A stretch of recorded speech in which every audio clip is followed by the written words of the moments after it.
بچیوں سے خاص طور پہ کہتا ہوں کہ چپ رہنا سیکھ کے جاؤ. میں درد سے کہہ رہا ہوں، میرے ملک میں سسرال ظالم ہے، سخت ہے، بد اخلاق ہے.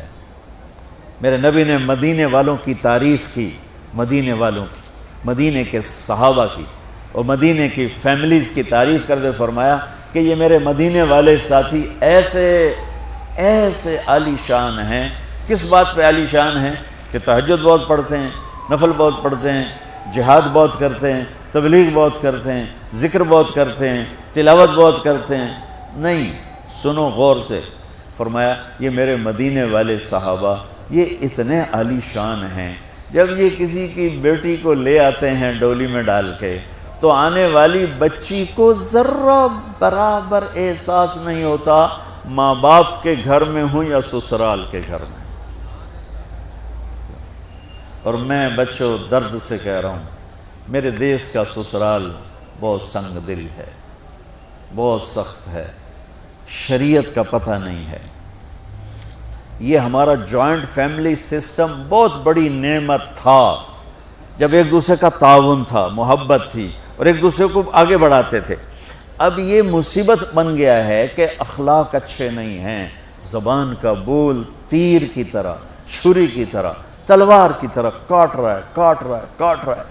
اس لیے شریعت نے یہ اجازت دی ہے کہ شادی کے بعد اگر مجھے گنجائش ہے تو میں اپنی بیوی کو الگ رکھوں، تاکہ ہم 2 کا کلیش اور 10 کا کلیش، بڑا فرق. 2 کے کلیش کو حل کرنا آسان ہے اور 10 کے کلیش کو حل کرنا مشکل ہو جاتا ہے. اور خواہ مخواہ کے کلیشز جو زندگی برباد کر دیتے ہیں. جس بچی نے میری نسل کو پالنا پڑھانا اور بڑھانا ہے، اسی کو میں تانے دے کے جو اس کے پیٹ میں پرورش پا رہا ہے وہ تو پیدا ہوتے ہی نفسیاتی مریض ہوگا، چونکہ ماں پر جب ایسے پریشر پڑیں گے وہ پریشر بچے پر جائیں گے. میری نسل، آج کے ماں باپ جن کو ساس سسر کہتے ہیں، یہ خود اپنی اگلی نسل کے دشمن بنے بیٹھے ہیں کہ آنے والی بہو کو عزت دینے کی بجائے، محبت دینے کی بجائے، بیٹی بنانے کی بجائے وہ ایک ایسا رویہ اختیار کرتے ہیں چونکہ اخلاق کوئی نہیں ہے. وہ سڑ کڑ مرتی ہے نہ جیتی ہے. مشرق کی بیٹی ہے، گھٹ گھٹ کے مر جانا ان کی صفت ہوتی ہے. تو وہ جو پیٹ میں بچہ پروان چڑھ رہا ہوتا ہے وہ پیدائشی نفسیاتی مریض بن کے پیدا ہو رہا ہوتا ہے کہ ماں کی ساری ٹینشن وہ اس کے اندر جا رہی ہوتی.